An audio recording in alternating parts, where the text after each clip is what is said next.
और वेरिकोसील के पेशेंट्स के लिए थोड़ी दिक्कतें बढ़ने वाली हैं, क्योंकि इस टाइम पे टेस्टिकल्स हैंगिंग मांगते हैं, वो चाहते हैं कि टेम्परेचर मेंटेन हो जाए, इस वजह से वो लटकन ज़्यादा करते हैं, और लटकन ज़्यादा होने की वजह से थोड़ा सा डिस्कम्फर्ट ज़्यादा बढ़ सकता है, थोड़ी सी इन्फ्लेमेशन बढ़ सकती है, थोड़ी सी और दिक्कतें बढ़ सकती हैं इस मौसम में, जब से गर्मियाँ स्टार्ट हो गई हैं।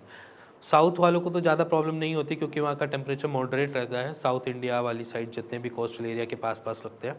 बट ये तो जो लोग नॉर्थ इंडिया की तरफ रहते हैं, जो दिल्ली के आसपास, यूपी, बिहार और मध्य प्रदेश, राजस्थान, इस जगहों के जो लोग रहते हैं, वहाँ पर दिक्कत बढ़ती है पेशेंट्स में। उसमें दिक्कत बढ़ने का सबसे बड़ा रीज़न ये होता है क्योंकि गर्मियाँ हमारे फेवर में नहीं होती। गर्मियाँ वेरिकोसिल के पेशेंट के फेवर में इसलिए नहीं होती क्योंकि टेस्टिकल्स अपने हिसाब से अपने टेम्परेचर को मेंटेन करना मांग रहे होते हैं, वहाँ पर गर्मी उस पर और वार कर रही होती है। गर्मी की वजह से टेस्टिकल्स में जो स्क्रॉटम होता है वो हमारा हैंगिंग स्टेज पे चला जाता है, हैंगिंग मोड पे जाता है, जिसमें हम ये देखते हैं कि इन्फ्लेमेशन बढ़ती है, सूजन वेन्स की ज़्यादा बढ़ती है। इसके साथ कई कई केसेस में टेस्टिकल्स में भी थोड़ी बहुत स्वेलिंग दिखाई देने को मिल जाती है। तो यहाँ पर ये जो सिनेरियो होता है ये फेवर में नहीं होता। अब इसके पीछे रीज़न देख लेते हैं, क्या रीज़न होते हैं। सबसे पहली चीज़, जब वेरिकोसिल के मोस्ट ऑफ द पेशेंट क्या करते हैं, लंगोट पहनते हैं, सपोर्टर पहनते हैं। सपोर्टर या लंगोट में वो टाइट करके पहनते हैं। अब टाइट करने से क्या होता है कि टेस्टिकल्स हमेशा हमारे साथ ऊपर की तरफ जुड़े रहते हैं, ऊपर की तरफ क्या, शरीर की तरफ। और गर्मियों में शरीर से क्या दिक्कत आती है कि शरीर उनको इतना टेम्परेचर नहीं प्रोवाइड कर पा रहा होता, जिसकी वजह से वो फैलने की कोशिश करते हैं। जब वो फैलने की कोशिश करते हैं और कंप्रेशन होता है आपके सपोर्टर या आपके लंगोट का या फिर आपकी वी शेप अंडरवियर का, जो आपने एक साइज़ छोटा पहन रखा है, उसकी वजह से वहाँ पर क्या आता है कि प्रेस हो रहा होता है, टेंशन पड़ रही होती है, जिसकी वजह से वहाँ पर इन्फ्लेमेशन आनी चालू हो जाती है। और इन्फ्लेमेशन क्या करता है, आपको दर्द दे सकता है, आपको रेडिएटिंग पेन दे सकता है, इसके साथ साथ आपके शुक्राणु को भी थोड़ा सा कम कर सकता है, क्योंकि टेम्परेचर नहीं मेंटेन होने की वजह से। तो ये एक दिक्कत आ जाती है वेरिकोसिल के पेशेंट में। अब इसको हम ठीक कैसे करें?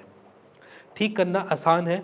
ठीक करने के लिए जब आपके पास टाइम हो, या जैसे मैं बोलूँ कि जब आप रात को जाते हैं अपने घर बैठते हैं, तो कोशिश कीजिए कि थोड़े लूज़ कपड़े पहनिए, ठीक है। और जैसे अगर आप वर्क पे जाते हैं तो कोशिश कीजिए कि थोड़ा लूज़ करके पहनिए, ना कि उसको टाइट करके, क्योंकि मैंने बहुत सारे पेशेंट्स को देखा है वो टेस्टिकल्स को ऊपर उठाकर सपोर्टर पहनने की कोशिश करते हैं, जो एक रॉन्ग थिंग है। उसको ऊपर उठाकर या अपने बॉडी के साथ लगाकर नहीं करने की ज़रूरत है। आप नॉर्मल टेस्टिस को वैसे ही रखो, बट सपोर्टर कैरी रखो। हमने जो सपोर्ट देना होता है वो नीचे से देना होता है, ऊपर से नहीं देना होता।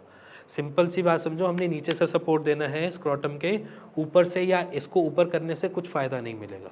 तो हम सपोर्ट नीचे से देंगे, जिससे हमें हेल्प मिलेगी कि वो सस्टेन रहे, थोड़ा सा लूज़ रहे, कि जिससे वो अपने टेम्परेचर को थोड़ा सा मेंटेन कर पाए।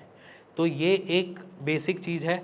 और जब आप रात में पहुँचे, घर पे पहुँचे, तो अपने सपोर्टर को उतार लीजिए, लंगोट पहनते तो लंगोट उतार लीजिए, थोड़ा टाइम फ्री हो जाइए और आकर थोड़ी देर लेट जाइए। एक मैंने एक्सरसाइज बना रखी है जिसमें मैं पैरों को ऊपर करके बता रहा हूँ कि आप इतने 60 डिग्री या 45 डिग्री के एंगल में थोड़ी देर लाई डाउन हो जाइए, बिस्तर पर लेट जाइए।